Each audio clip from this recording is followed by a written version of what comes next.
You've installed Gimp 2.10, doing so you've lost your Gimp 2.8. They use the same folder name. What can we do about it? Well, first we'll just have a look at Gimp profiles. You still have your Gimp 2.8 profile. See users your name.gimp-2.8 and all your files that are in there. Type in a percentage app data, another percentage, and I'm in this app data roaming. We've got a Gimp 2.10 profile, so they're completely separate. If I want to install Gimp 2.8 again, I'm going to have to, first of all, disable the existing Gimp space 2. And I can do that by renaming it.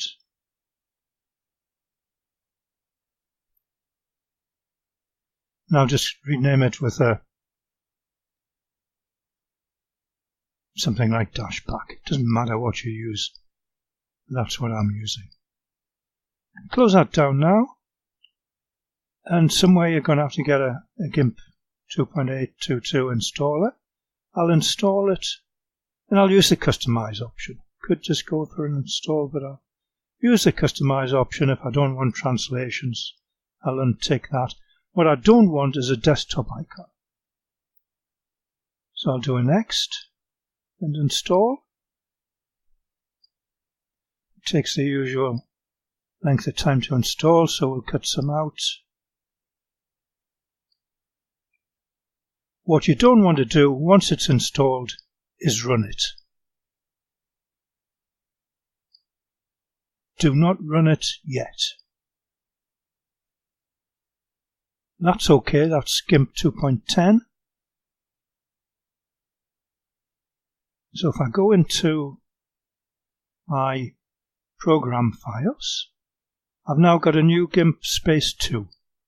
That one is the 2.8. So I need to, first of all, rename this one. Remember, this is the Gimp 2.8. And I'm going to put a dash in there. Gimp-2. The 2.10, which I renamed to back, I can now remove that renaming bit. So I'll rename it back to Gimp space 2. There we are. Gimp-2, this is the 2.8 one. Remember, I can make a shortcut for that if I want to. There it is, shortcut on the desktop. Close that down. Now I can start this one up.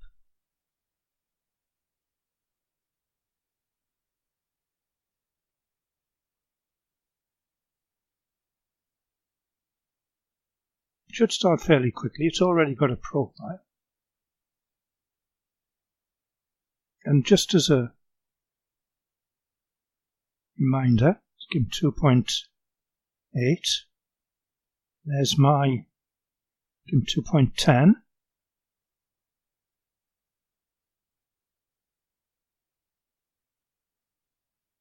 And checking to see what we got. Open 2.8 again.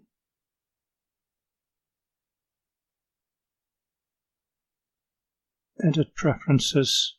Just choose any folder. First one, the brushes. And it's okay because it picks up the fact that we've renamed the installation folder. Because I renamed it before I ran it, gave it that first run. So we're okay there. And of course we're okay for the Gimp profile.